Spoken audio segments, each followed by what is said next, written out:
What's going on, everybody? Thank you so very much for clicking on this video. So like the title suggests, we are going to be discussing the Intercontinental Championship and fantasy booking it from right now in the present day, which is just before the Royal Rumble, all the way to Wrestlemania, and a little bit of bonus content, actually a little bit past Wrestlemania, or a lot of it past Wrestlemania, I guess, depending on how you look at it, for this particular video. Dan and I love doing these, so we appreciate the just amazing support that you guys have given us. So I'd appreciate a subscribe, I'd appreciate a like, share, whatever you can contribute. I would appreciate it very much because we're just continuing to try to help the podcast grow. So hopefully you guys are as excited as I am. And now to the video.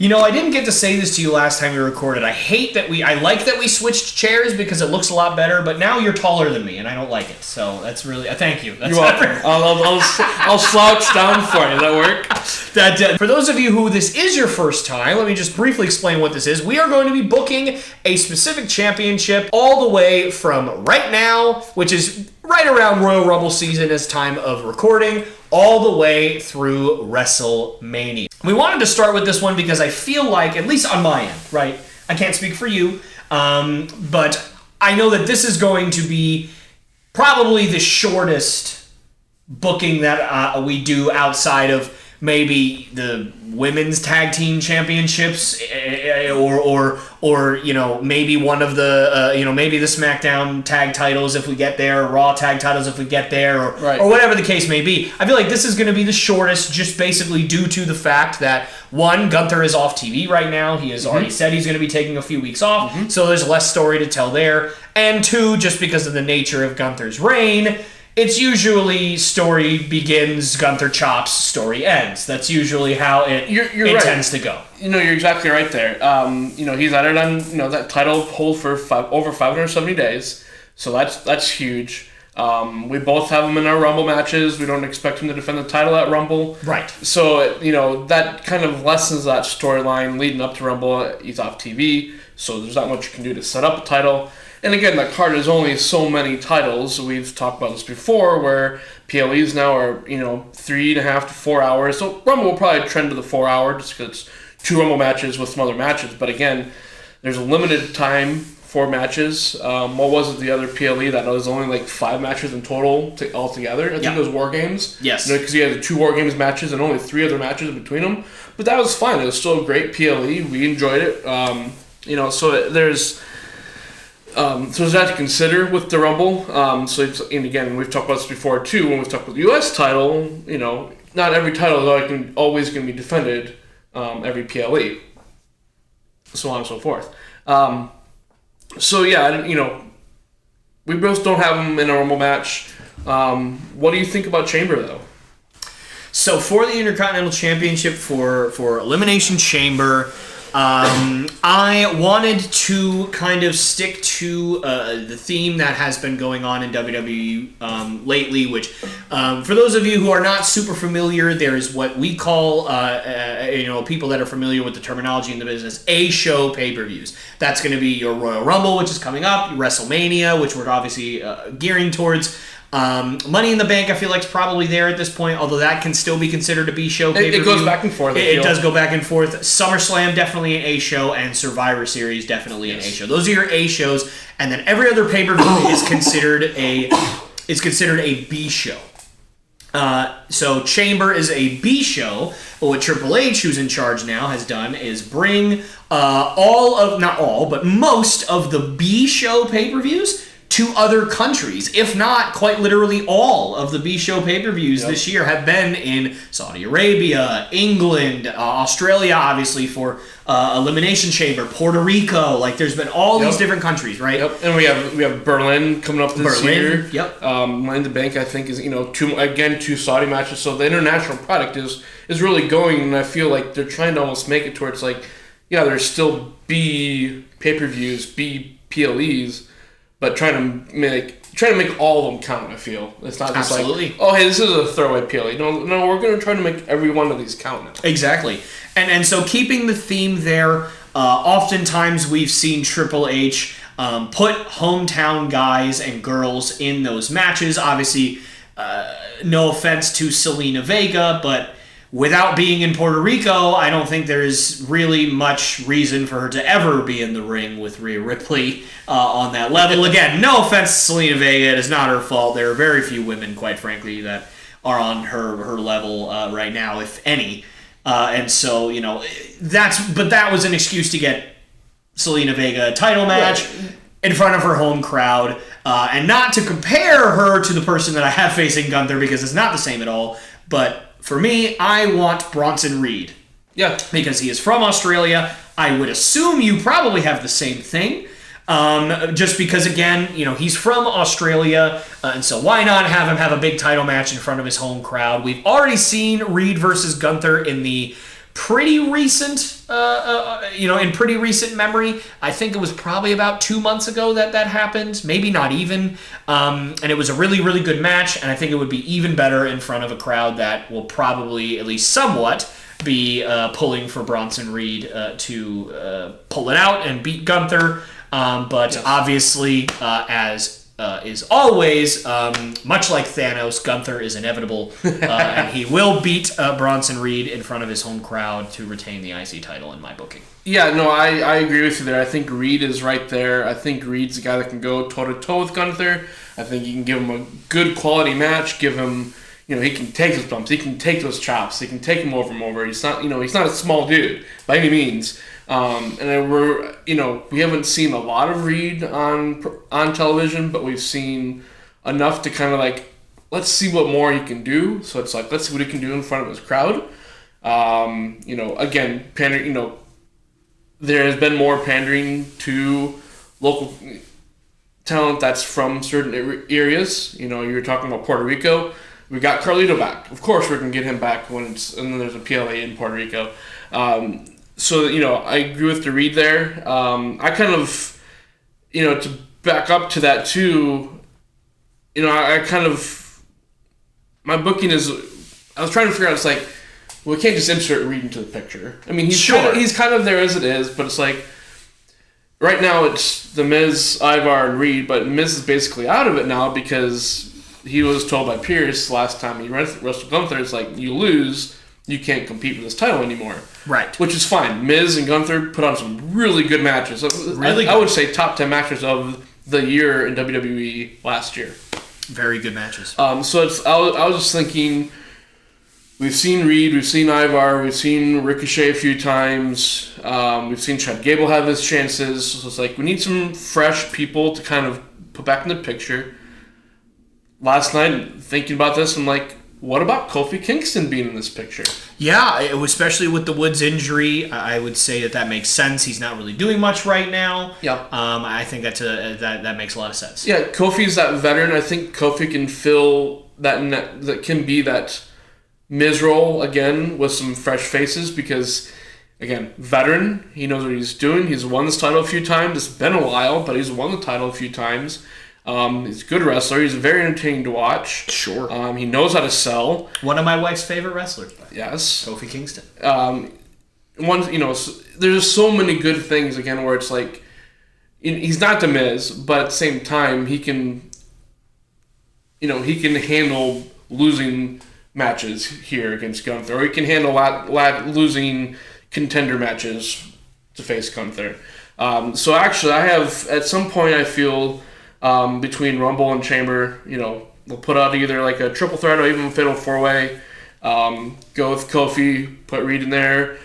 Might as well put Ivar back in there because, again, Ivar is in that tag team situation, but again, his partner's hurt too. So might as well put Ivar back, keep Ivar in that picture. And, again, Ricochet, Gable, they've been there, so I was really it seemed weird to almost put an Apollo Crews type or even an Akira Tauza type in there, but that's what I'm thinking. Triple threat for sure, but you could go a fatal 4-way if you wanted to pull in someone else that hasn't been in this picture yet, but you still wanted to be hey, you haven't seen this guy in a long time. Here you go. Okay, Now he's gonna go off TV again for another 6 months. Sure. next time you see him will be in Andre Battle. Andre Memorial Battle. Yeah, exactly. And that's kind of where unfortunately Apollo Crews is right now, but I feel Kofi wouldn't. Kofi can provide good, good quality matches. So again, I'm not expecting him to beat Reed by any chance, but he can help put over Gunther. He can help put over Reed for sure, and I think that's what we need for Reed right now. Gunther, Reed, but Gunther still retains come Elimination Chamber. Yeah, fair enough. And I had a similar kind of trajectory. I had Kofi Kingston in there also. I did not have Ivar or Akira Tozawa or Apollo Crews. I will say I kind of am jealous. I did not, because now I kind of just want to see Akira Tozawa get crushed by Bronson Reed in my booking. But unfortunately, I did not have that before this, so I will not cheat and change my mind. I did, just because there was a segment a couple weeks ago where Adam Pearce talked to Kofi Kingston, Ricochet, and Chad Gable about the Intercontinental Championship. And there was a separate segment, might have even been on that same show, where Bronson Reed also talked to Adam Pearce about the IC Championship. So the week before the Rumble, number one contendership match at Elimination Chamber, Bronson Reed versus Kofi Kingston versus Chad Gable versus Ricochet, and I have Bronson Reed pinning Ricochet to win. Sorry, Ricochet. I feel so bad. I love Ricochet so much. Too. And I just keep having him lose in all of my things. I'm terrible. But yeah, so a similar idea to you. Obviously, a little bit different players and maybe a little bit different timeline. I assume you have that match after the Rumble. Yeah, I'm thinking after Rumble. But I mean, I kind of like even the placement just right before the Rumble. And then in the Rumble, all four of these guys, maybe they work out to, or at least two or three guys are in the ring at the same time. And Reed throws them all over, just to kind of help further, putting over Bronson Reed a little bit more. Sure. But, I think you could do either or and have them all interact, whichever group you're looking at, have them all interact during the Rumble itself. Absolutely. Well, from there, so obviously we have pretty similar ideas to where we think this is going to go up till Elimination Chamber, or at least for me, that's where I have Gunther, in terms of his matches. The kind of story bit to this that I've left out that I have to tell before we move on, because otherwise my booking won't make any sense, is what happens at the Royal Rumble. So at the Royal Rumble, Gunther enters. I have it written down here at number 7. He enters at number 7. And he is going to last for quite a while. He's going to last until, about 9 or 10 before the end of the match. So he's not going to quite go from beginning to end like he did last 30, year. 40 minutes. Probably a good 25, 30 minutes in the Rumble. He's going to look really good. But the most important thing that is going to happen is that at number 13 in the Royal Rumble match, there is one big beastie boy that's going to show up in the Royal Rumble match. He's going to throw a bunch of guys over. He's going to look dominant. Of course. And much like last year, Gunther and Lesnar are going to face off in the Rumble, but instead of two people attacking them this time, and us not really getting much of a fight between the two, they are going to brawl, and Gunther will get the best of Brock Lesnar, even though Gunther has already been in the match for about 10, 12, 15, however many minutes at that point. And Brock will not be very happy about that, of course.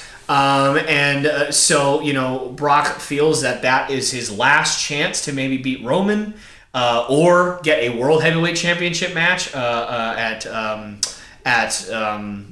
WrestleMania against Seth, or just to screw over Cody Rhodes, if you feel like you want to go back to that, even though they shook hands. I don't know if that would make much sense, but whatever you guys wanted to do. And then unfortunately for him, Gunther will eliminate him, and that will be that. Now, at Elimination Chamber, I obviously have Gunther retaining. He'll be standing in the ring, and much like has happened a couple of times when Gunther wins his matches, somebody's music will hit, and he will be attacked post-match by his next challenger. And obviously in Perth, Australia, I have that man being Brock Lesnar. So Brock Lesnar comes out, surprises everybody, attacks Gunther, lays him out with an F5, 2 F5s, an F5 through a table, whatever the heck else you want to do. And it's looking like finally The Rock has come back to San Diego. No. Finally, Gunther... But he did. But he did, in San Diego. it looks like after 500 and however many, 70 days you said? Yeah, it's over 570. 570, at that time, 600 days, Gunther has met his match. It's going to look like. And I like that idea of bringing Brock in, but not for a match, just to be like, hey, I'm back and challenging for a title again. I think, one, that does wonders for the IC title even more. Not only has Gunther held it for so long, but it's like, someone like Brock even wants this title. Now, it might be more because of, like, he wants to beat up Gunther because he got thrown out of the ring by Gunther, but the fact that he's like, I don't mind competing for the IC title, too, it's, to me, that kind of pushed that even more up, almost an even keel level with the World Heavyweight Championship and the Universal title as well. And I like that, too, because it's like, that gives that audience in Perth another big-ticket person that they probably didn't expect to see, but you could. Because it's like, all these international PLEs, you want to pull in your biggest stars. You want to pull in your Logan Pauls. You want to pull in your celebrities. You want to pull in your former champions. I'll leave that vague, but you want to pull that. So Brock being and fitting that bill would be perfect, I think, there. For sure, yeah. At least I'll give a little bit of my reasoning. I don't want to, get into the whole thing because obviously this is leading to something in the future, but for me, I think that while Brock does not need the Intercontinental Championship, and nor am I going to pretend that the character of Brock Lesnar is going to say, I've never won the Intercontinental Championship and I'm going to... No. I think that not necessarily, yes, it's going to do wonders for the IC title to have somebody like Brock after it, just like you said. But I think it's just going to more do wonders for Gunther. Yes. If he is in the ring with Brock Lesnar. Mm-hmm. And yes, Brock Lesnar has been around for a very long time. He has, in my opinion, ruined many a stories. And really just been out of place and been, even though weirdly he was showcased way too much and yet he was never on TV. It made no sense, but those of you who sat through it and figured it and kind of, sat through all of those years, you'll understand what I mean. I think that there are very few spots that you can put Brock Lesnar right now that it would make sense and it would actually benefit not only him, but the person that he's in there with and the program and the show as a whole. And I think that putting him in there with Gunther just makes way too much sense. And I know it might be the easy thing to do. It might be it's way too easy and, Brock's never going to want to do something like that. But it's my booking and I'm doing it. So you can all deal with it. And that's just, it's going to be okay. And what have we said before when we've talked through all these, keeping it simple. Simple is sometimes the best, and that's very simple. So, I mean, I like it. Again, it's, we're in a way kind of running out of challengers for Gunther to continue to make... And that's a good thing, because he's not going to hold it long after Mania. Yeah. To continue to make him look good. We're kind of running out of that challenger. It's almost the same thing that we thought we were facing with Roman, but that's another story that we did do in another podcast. But, I like it. I do. Appreciate that. And I like yours too, obviously. You're speaking of keeping it simple. I mean, you don't have any of the interwoven storytelling at the Rumble or interwoven storytelling at the Chamber yet, so obviously you're just keeping it simple. Number one contender match at Chamber, Gunther goes over, perfectly simple, perfectly good, and again, about 85 to 90% exactly the same story as what I had, so pretty much on the same wavelength there, but obviously you did not mention Brock in any way, shape, or form, so I'm getting the sense that you don't have that match, which is fine. Again, a lot of people don't want that match. I don't really know why you wouldn't, because yes, oftentimes WWE's done two big beefy boys beating each other in the ring poorly, but I don't think you can theoretically or conceivably put Brock Lesnar and Gunther in a ring for 20 minutes and not have it be amazing. Unless one of them blows out their knee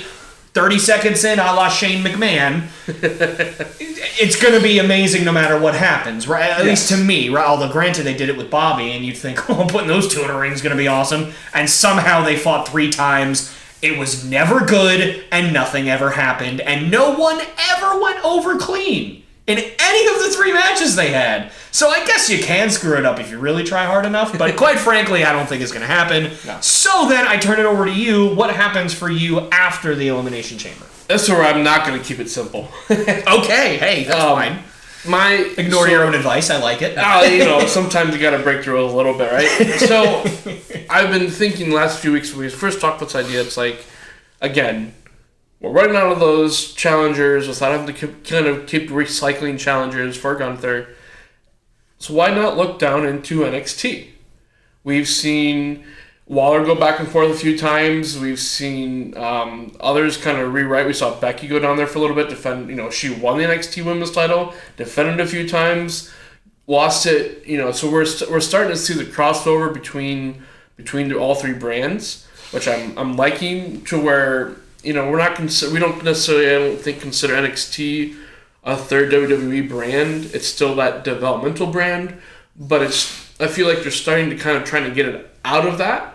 So I have this thought of, well, what better way to get NXT out of that developmental only idea and just make a tournament. NXT loves their tournaments. They just did a breakout champion tournament.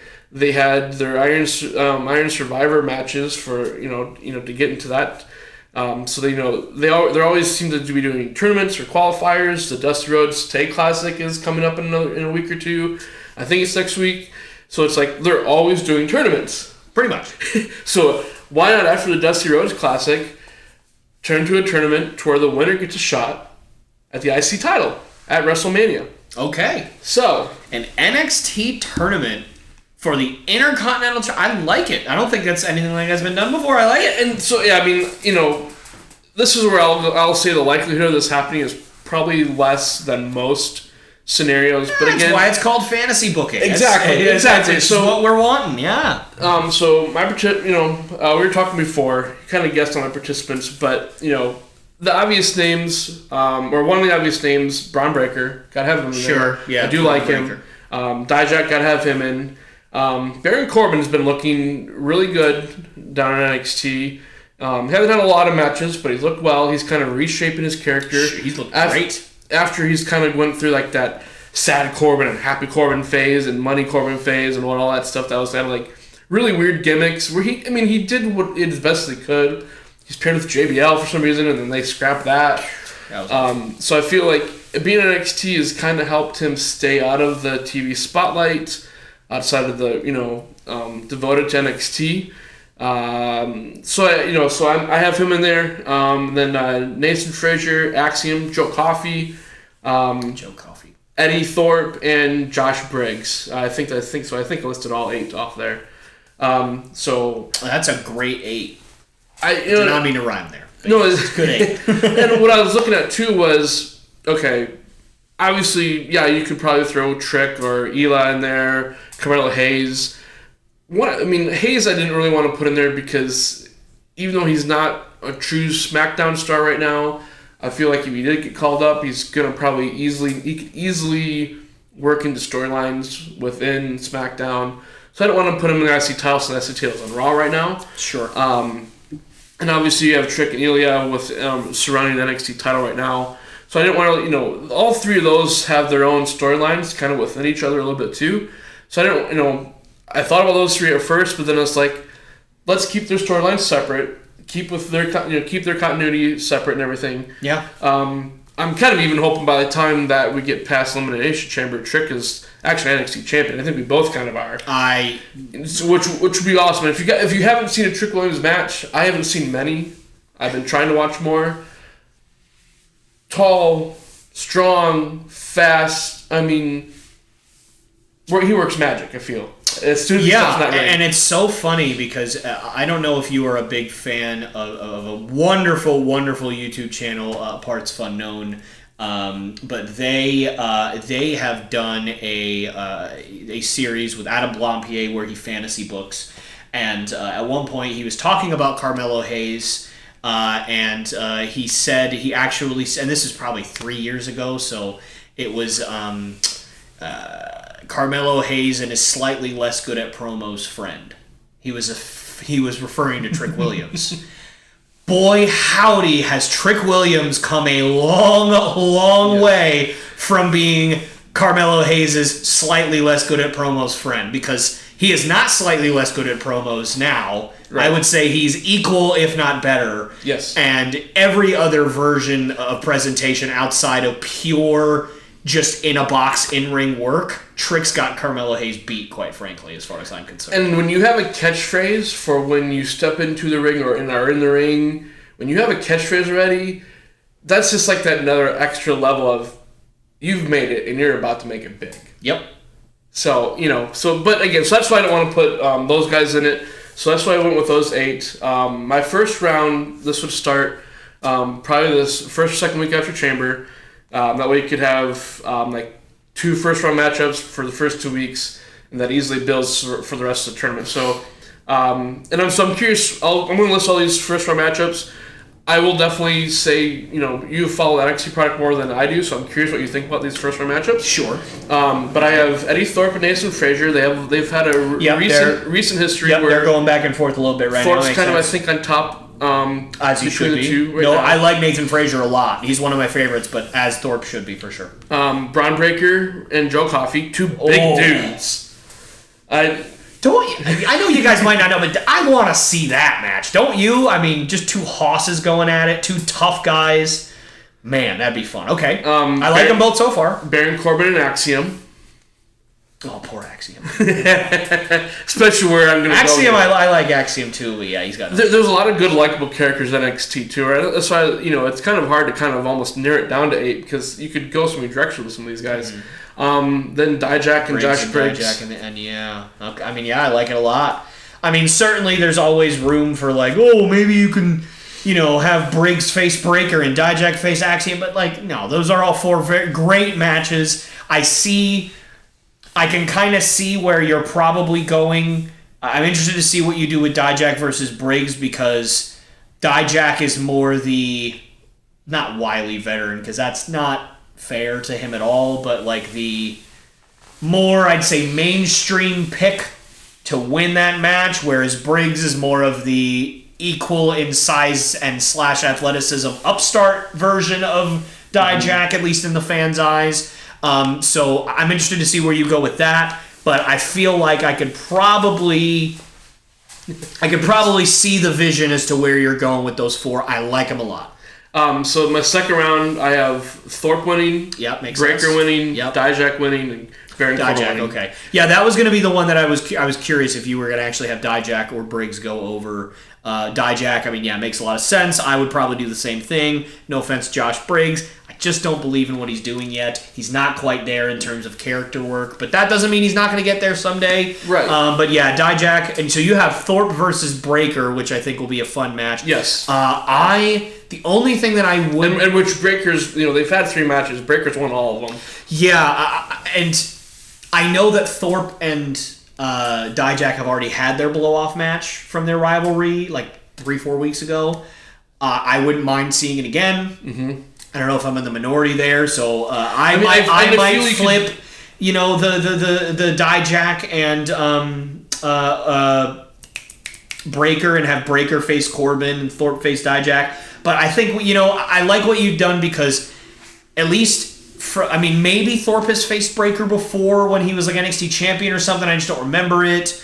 And I don't think I've seen Dijak versus Corbin yet on them. So I really like that. You're kind of getting new matchups in there, so yeah. I do like it. My instinct is to change Dijak and Breaker, I kind of went there where I'm going with who I have winning this tournament. I want established people to help put over who the eventual champion is going to be. So that's kind of why I have the matchups going the way they have. Sure. Corbin and Dijak did face each other back in September, their first match. Corbin won that match. Okay. I don't remember how, but from when I was kind of doing some research, Corbin didn't win that. So okay, I didn't realize that they had. But I think Corbin basically, outside of maybe Dragunov, I think everything's been kind of a one-off with his matches in NXT. I don't think he hasn't done long-sustained rivalry with anybody yet. But I mean, I think that's fine considering where he's been. And I mean, he was in NXT before, so kind of reshaping reshaping his image, I guess. I don't like that 100%. phrasing, but so I have Breaker over Thorpe, and I have Corbin over Dijak. So we get a final of Corbin and Braun Breaker, who they've also faced each other one time. That was at No Mercy. I did know that. I do know that they. So I kind of wanted to rerun that again. Each other, and if I remember correctly, I think Corbin went over. I believe so. So yeah, that was an interesting decision where the two Hosses were fighting and Corbin won. And I just want I want big guy versus big guy, because again, you're building up for a match that's against Gunther. Right. So no offense to Nathan Frazier, but his chest guy would be in Nebraska by the time he was done. Corbin could say, I think almost any of these guys outside of Frazier and Axiom could probably sustain a good long match with Gunther. I feel you could honestly go through most of these 8 and probably put any of them over. It does wonders for all of them. But so I have Corbin and Breaker in the final. I have Corbin winning that. Baron Corbin. I have. That is not where I thought you were going with that. I was like, hey, man, if you're going to debut Braun Breaker at WrestleMania, might as well just have him have a Hoss battle with Gunther, even if he loses. I thought about that because, yes, I feel like there's nothing left for Braun Breaker to do in NXT. He very well could be, called up anytime. But I felt like calling him up to lose, even though to be losing to Gunther, calling him up to lose could almost set him back again. To where it's like, well, now what do we do? So that's why I'm putting Corbin over, because I feel Corbin can kind of absorb that loss a little more. Maybe that's, maybe you keep Corbin back in NXT for a little longer, but you could bring Corbin back up.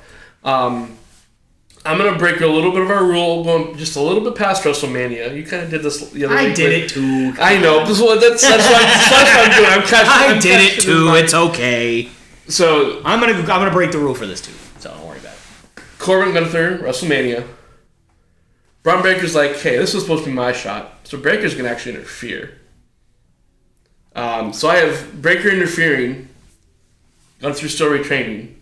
And interfering is more as just like coming out, distracting Corbin, not really getting involved, not really like hitting anybody or anything, or taking out the ref or anything. More of just a distraction interference. Gunther retains, but then Breaker does get called up. The Raw after WrestleMania, and because of that, we have a history now between Corbin and Breaker. They both can handle in the ring with Gunther. So we turn to so Gunther retains at Mania, but to kind of keep Gunther getting title matches or just keep Gunther going, we go to Backlash, create a triple threat between Corbin, Gunther, and Breaker. Again, Gunther wins. Maybe instead of pinning Corbin there, he pins Breaker there. That way Corbin and Breaker have kind of both taken a loss to Gunther, but it's been in murky situations. I think eventually Breaker does get... I think you could work this into where a long-term too, where Breaker's officially called up.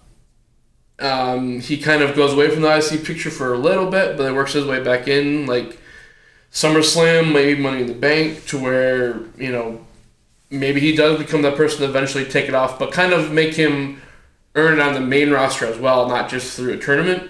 But, I feel like Corbin's deserved a shot at it again of the main roster and doing something.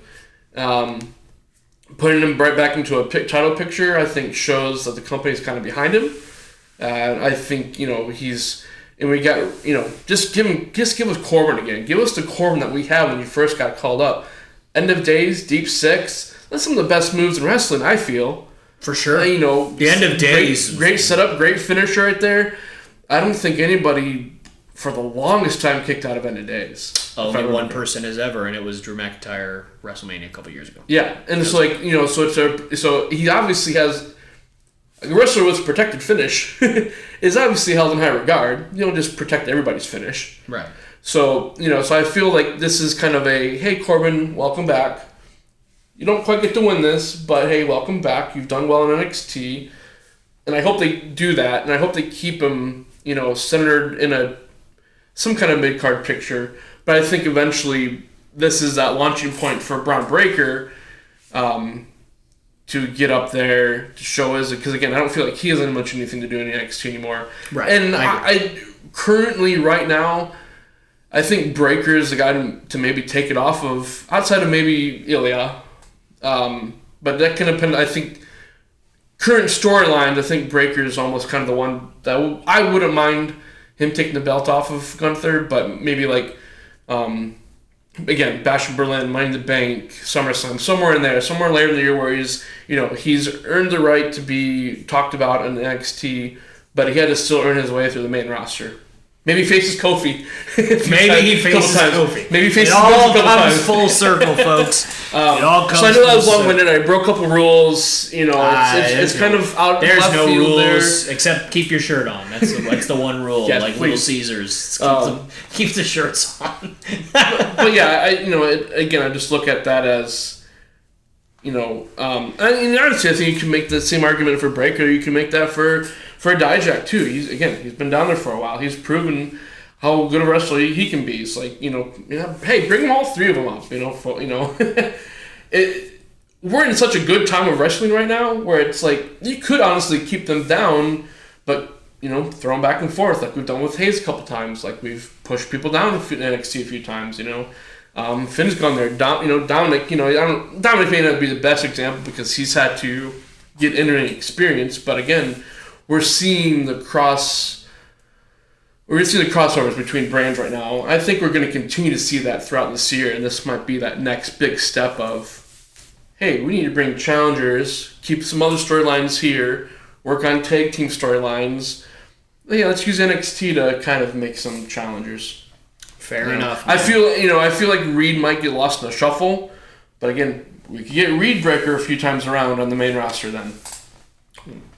Okay. So, there's a lot of people I want to see Braun Breakker face, but okay.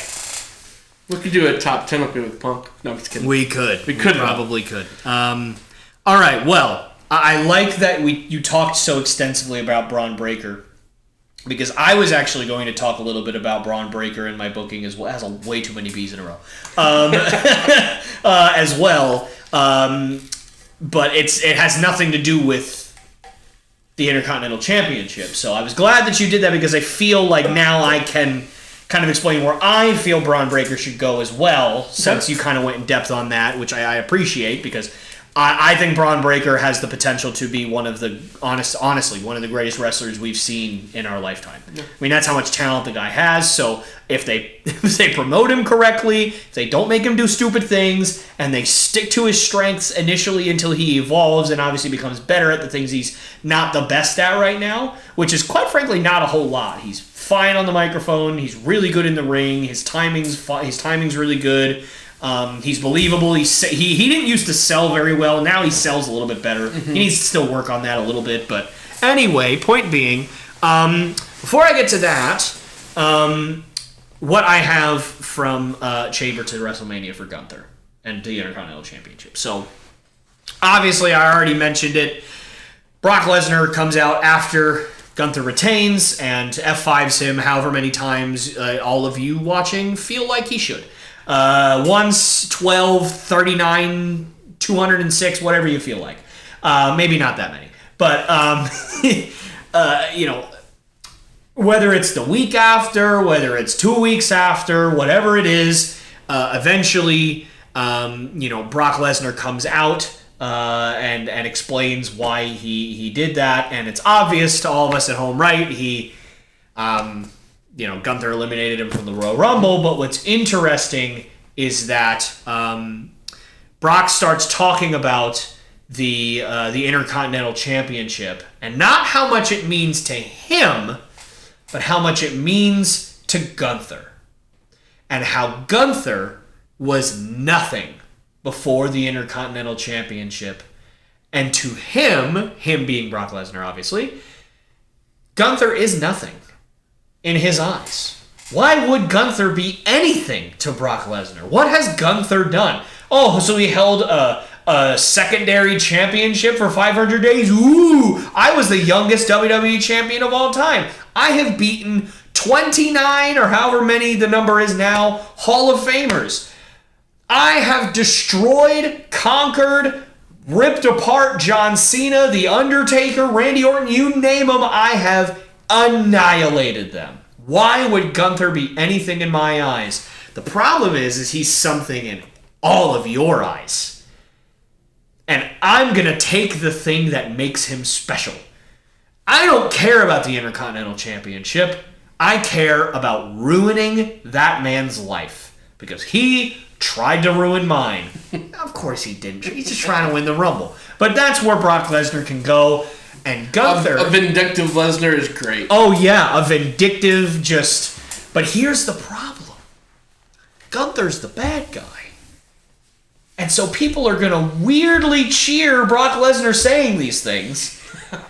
And it's going to just be a fun dynamic of, I don't know if I like what either of these guys are saying, but I want to see them go. Like, it's going to be just one of those things. And Gunther, whether, again, you can tell it. I didn't get super in-depth with this because, again, it's Gunther versus Brock Lesnar. Enough said. Yes. You don't need to go crazy. You don't need to have them do all the little things or have them do pull-apart brawls. If you don't want to, you can. But you don't have to have one. Sure, yeah, maybe you can have one. But, like, it's... Sure, I'll throw one in there for you. But, no, like, you don't have to do a lot of crazy things. But the thing that's important is getting the story and the kind of logic on Lesnar's side right. You can't just have him go out there, well, he eliminated me, and I don't like it. Like, you can't do that. So there has to be a reason. And it's, I don't think Gunther's special, and I'm here to convince all of you that he's not special. And Gunther can come out and, kind of similar to what I said with the CM Punk stuff that we talked about in that top 10 CM Punk video. If you haven't seen it, go check it out. I am here. My mission is to make this mat sacred. This sport sacred. Let me ask you this, Brock. Do you even care about this sport? You don't care. If anything, you care more about another mat than you do about this one. So, if anyone is going to purge you from this company, it's me. And that can be the story. Gunther can't stand Brock Lesnar. One, because he attacked him. Duh. Two, because Brock Lesnar is basically everything that Gunther hates. Outside of what CM Punk is, right? CM Punk is really probably everything that Gunther hates. But Brock Lesnar is just a guy that doesn't care about the ring. You turn this into a mugging, into a street brawl, into, just violence, and I'm not here for violence. I'm here to make the mat sacred. Like, you can tell that story all the way up to WrestleMania, and you know what? Why not? The week before, pull apart brawl. Why not? 29,250 security guards. Still can't separate them. The whole roster comes out. Still can't separate them. Let's say you bring out the whole locker room. Yeah, exactly. They still can't get them apart. That's how one of the shows concludes. Why not? I don't care. What I do care about is the WrestleMania match. Give these boys 20 minutes on night 2. Well, that's where I'm going. Will Lesnar wrestle that long? Because he's never really. It's been a long time since he's wrestled that long. He wrestles for that long. It's been a while, though, I feel. When he wrestled Roman, he would wrestle for that long. When he wrestled Rhodes, one of those matches, I think, was close to 20 minutes. Gotcha, okay. So he can still go. And plus, I hate to be this guy, to hammer this home, but Lesnar is going to spend a lot of this match on his back. He's going to spend a lot of this match doing what amazingly he does best, which is when he wants to and when it is his job to, making other wrestlers look good. Mm-hmm. He doesn't get nearly enough credit for that, and that's a lot of wrestling fans' fault. We don't give Brock Lesnar credit for how giving he is when it is his time to be giving. When it is his time to be not put over, when it's his time to make somebody else look good, there's very few people that are better at it than Brock. And he is going to make Gunther look like Gunther is killing him. Slowly killing him for however long you want the match to go.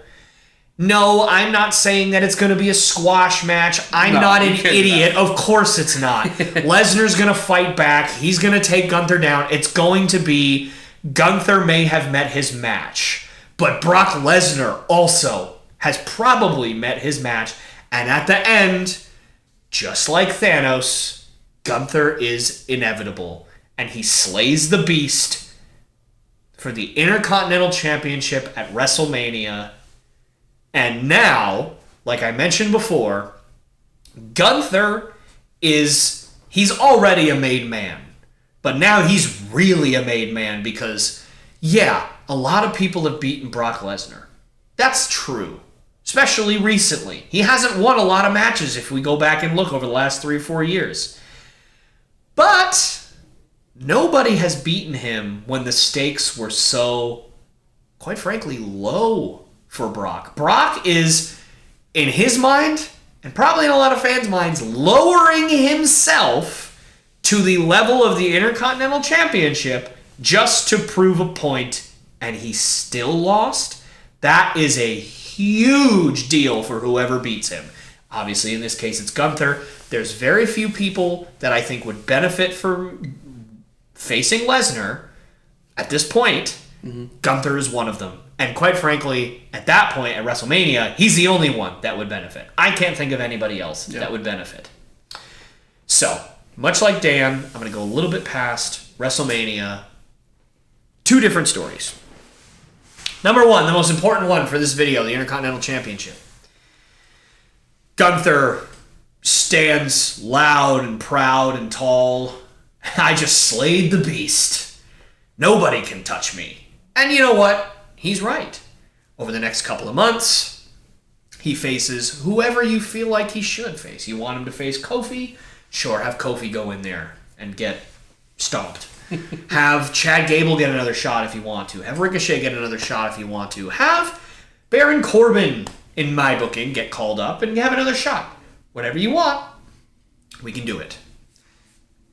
Eventually, he is booked in a match that I quite frankly think should come back at some point, a 6-pack challenge, where whoever wins, whoever has gotten the most recent fall is the champion. So you can have 6 or 7 different decisions, but whoever had the last decision is the one that wins the match. So you want to have a bunch of people not pin Gunther in that match. Oh my God, I'm going to steal Gunther's title and then have Gunther win. In the end, that's what you should do. So he's now beaten 5 opponents at once. He comes out on Raw. This is right around, July, August, somewhere in that range. And he comes out and he says, guys, let's face it. I have had this championship for, I don't know, at that time, 700 days, somewhere in that range. Right, let's just say for the sake of it, if it's not quite 700 days, I'm sorry, but just go with it. I've been IC champ for 700 days. I have beaten everyone there is to face. Quite frankly, there is no one on this planet that is capable of beating me. And then Ilya Dragunov comes back from injury because right now he's injured. I think that he's going to face Trick Williams. It was supposed to happen last night or 2 nights ago, whatever it was at time of recording. But they basically said that medical didn't clear Dragunov. Yep. So whenever he does compete, he will be hurt. And I think, we talked about this a little bit earlier, Trick Williams should go over. He should take the NXT Championship because there's more stories to tell for Trick than there is for Ilya at this point. Yep. And Ilya can be severely, severely injured because I'm going to be honest with you. I talked a lot about Ilya on this channel in these videos. For those of you who do not have any idea of anything about this man, just know that in order for him to lose a match, he basically has to be killed. He does not stop. He does not quit. He does not stop moving forward. He's just relentless, and he doesn't stop. So in order for him to lose the NXT Championship, which means so much to him, he's going to have to be severely hurt to where he basically can't function anymore. That's the story you're going to tell. Not that Trick wants to do it. Trick maybe accidentally does it. Maybe he just does what he has to do and everybody understands, and Ilya begs him to do it. Maybe you pull a Ric Flair. Come on, I can't fight. Just finish me off. It's okay. I can't fight anymore. Trick Williams does it. Whatever you want to tell. Trick Williams goes over. Ilya Dragunov leaves for several months. 6 months. He's not on TV. He doesn't do anything on NXT. He's not in a wrestling ring. He's gone. From our minds, from Gunther's mind, from NXT's mind, he's gone. And then when Gunther says, there's nobody on the planet that's capable of beating me, out walks the only man in the last 5 years to beat Gunther in a match. There's no one that has beaten him except for Ilya Dragunov. Conveniently, just in time for Bash at Berlin. Ilya Dragunov, his first match on the main roster, is against Gunther, and he wins the Intercontinental Championship. Instantly made man. Everybody's gonna go, holy crap, because at that point you gotta think about it. Gunther has quite literally beaten every single human being walking the face of the earth, including Brock Lesnar. So even if a casual fan's mind has no clue who Ilya Dragunov is at that point, which I wouldn't be surprised if most people don't, if he beats the unbeatable Gunther in his first match, everybody's going to go, what the heck? Who is this man? Like, it's going to be instant, like, wow, this guy is, who's going to beat him now? Like, that's what these long heel reigns are for. Mm-hmm. For a big babyface to come in and win. So that's story number one. Story number two, the night after WrestleMania. Or I should say, you know what? Let me back up to WrestleMania. Brock Lesnar versus Gunther. Obviously, Gunther wins. Lesnar's in the ring. And much like he's done a couple of times over the last few matches that he's had that he's lost, he's sitting in the ring, covered in sweat, probably also blood, bruises and welts all over him from getting chopped to oblivion, probably bleeding from his nose or whatever, bleeding from his forehead, whatever you want to do. The fans start to cheer because they start to get the sense that, wow, Lesnar just lost an Intercontinental title match? I think this might be it. And you can play that off. You can have the music stop. He's still sitting in the ring. Everybody starts to cheer. He gets a standing ovation. Because, amazingly, whether we want to admit it or not, he's one of the greatest of all time. The resume speaks for itself, folks. Mm-hmm. Probably the greatest combat athlete in the history of the world. Mm-hmm. Amazing. Yes. Specimen. Absolute specimen. It doesn't make sense, but long story short, he comes out on Raw the next night. The night after WrestleMania. The Raw after WrestleMania. It's the craziest Raw of the year. They market it every year. He comes out to open the show. He is wearing his cowboy hat, nice boots, nice pair of pants, button-up shirt. Sleeveless. Sleeveless, sure. Yeah, it gotta be sleeveless. Cowboy Brock is great. He walks out. He talks about his career. Gets a little personal. Gets a little emotional. We start to see a different side of Brock that we haven't seen before. It's amazing. We're like, wow. He is a human being. He's not just a monster. And right then and there, whether you loved him or you hate him, everybody's going to cheer. Because we all are going to recognize, hopefully all of us, how great he was. And he's not going to out and out say that he's retired, but he's going to allude to the fact that, you know what? Maybe I'm not the same Brock Lesnar that I used to be. Maybe I need to just leave my cowboy hat right here, go back to my farm with my kids and my wife, and do what I've wanted to do for my whole life, which is go hunting, go fishing, kill stuff, and leave this wonderful part of my life behind. So with that, I'll see you guys around. Everybody cheers. Brock Lesnar turns around into a spear from Braun Breaker, who debuts on the main roster the night after WrestleMania and immediately targets Brock Lesnar with his first. He picks a fight. Listen, We all know how much Dom Dom has been to jail. What's the rule of jail? Dan, what's the rule? You pick the biggest, baddest dog in the yard, and you pick a fight with him. And Braun Breaker shows up after Brock Lesnar has his equivalent of poured his heart out to the fans, and he just spears him out of his boots. And then he spears him again and again and again, and no one comes out to help because it's Brock. Why would anybody come out to save Brock Lesnar? No one's ever had to come out to save Brock Lesnar. That's not how this works. You come out to save people from Brock Lesnar. You don't come out to save Brock Lesnar. So Braun Breaker just sits there and spears him over and over and over again through the barricades, throws him into the announce table, just leaves Brock Lesnar a heap of a man and doesn't say a word and just leaves.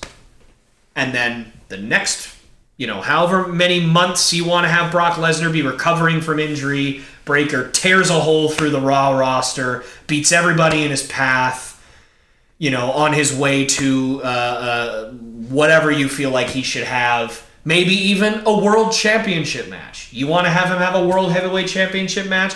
Go right ahead. But when you have that world heavyweight championship match, have Brock Lesnar return from injury, cost Braun Breaker the title, they go right back after him and have Brock Lesnar's last match in the company be putting over Braun Breaker. Listen, I am a huge fan of Braun Breaker. I have been for years. This is not a guy that you call up in a United States Championship tournament and have him lose in the second round. Right. This is, and again, that's no offense to Carmelo Hayes. You can do that with Carmelo Hayes, and Carmelo Hayes will be just fine because he's, not to say that Breaker's not talented, because of course he is, but Carmelo Hayes' character does not present itself in a way that he needs to win every single match for him to be over. Braun Breaker doesn't necessarily have to win every single match to be over, but if you're going to get a dominant man over, you have to make him dominant. And he needs to be dominant in a way that no one has ever been dominant before. His first match in the company, not in the company obviously, but on Raw, on the main roster, immediately pick a fight with Brock Lesnar. There's no better way to do it. And if you guys will have heard in my top 10 CM Punk video, I think that the next year's WrestleMania should be Braun Breaker versus CM Punk. And if CM Punk loses, he retires. And CM Punk loses. Braun Breaker retires CM Punk. You want to get a man over? I'm going for it. I am going for it. Have him retire two of the biggest names of the company. Okay. Yeah, I'm going for it. Because you got to think about this. Braun Breaker is 26 years old. He is so young. If you want to have a man that can basically be your next Roman Reigns, you got to treat him like one. Yep. You can't just have him do what you did with Roman, which is, well, yeah, he's going to win all the time. He's going to be a good guy, but, nobody really likes him. It's going to be a whole thing. No. He's a second-generation star, too, so, he can, he can tout that. He can use that to his advantage. We talk about him a lot. It's kind of like the IC title / let's give love to Braun Breaker video accidentally. Exactly. But, no, it's kind of like, what do you do with him? He's done everything in NXT, so... yeah, make him a dominant force in the main roster. Let's go. I love it. Well, all right, folks. That is going to do it. Hopefully you guys enjoyed that. I know we went a little bit off kilter with the Braun Breaker stuff, but honestly, one of the biggest parts of WrestleMania and the whole season surrounding it is who's going to get called up from NXT and where do they go from here. And with the Triple H era, it is so important that these NXT call-ups get time to shine, adequate, great feuds that we think can, really, really help out. And by the way, I didn't mention this before, but I may have at one point had Braun Breaker teaming with Kevin Owens and debuting at WrestleMania. But then I thought about what I just said. And it made me feel a lot better, so I went that route anyway. I went that route instead of Braun Breaker spearing Lesnar the night after. I think it'd be way more impactful. But anyways, Yes. That's going to do it for this video. Keep an eye out for more videos, and please go check out the other ones if you haven't seen them. We work very, very hard on these. We do a lot of research, we do a lot of time and writing and thinking into this. So we really appreciate some support and love, because we support and we love you. Thank you all so very much, and I will see you all next time.